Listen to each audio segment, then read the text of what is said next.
15 ఏళ్లకు ముందు కాశీలో మీరు ఆశీర్వదించారు. తర్వాతే గొప్పవాణ్ణి అయ్యాను. తమరిక్కడున్నారని విన్నాను. ఓసారి చూసిపోదామని వచ్చాను. ఈ కానుక స్వీకరించండి. ఏమిటిది?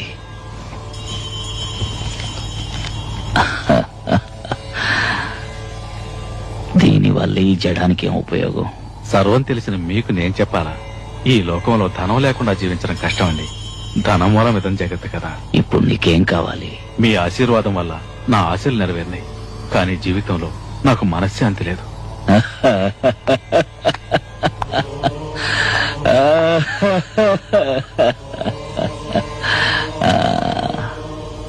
ధనమూలమిదం జగత్తని ఇందాకేగా అన్నావు.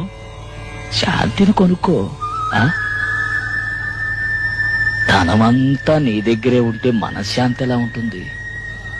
ఏదో నీకు కావలసినంత ఉంచుకొని మిగిలింది దానం చేస్తే మనశ్శాంతి దక్కుతుంది. డబ్బు దోచుకునేవాడికి ఎప్పుడు మనశ్శాంతి ఉండదు. పుణ్యం దాచుకునేవాడికి ఎప్పుడూ తోడుగా ఉంటుంది. అవును, పుట్టేటప్పుడు ఏం తీసుకురాలేదు, పోయేప్పుడు తీసుకుపోయేది లేదు. ఇక దేనికయ్యా నీది నాదన్న స్వార్థం? అయ్యయ్యో, వెళ్ళు వెళ్ళు. ఇదిగా దీన్ని తీసుకుని లేని వాళ్ళకిచ్చాడు.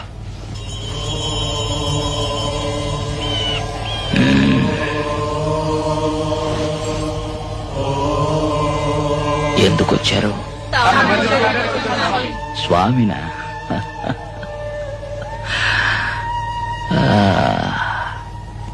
చూశారుగా, వెళ్ళండి వెళ్ళండి.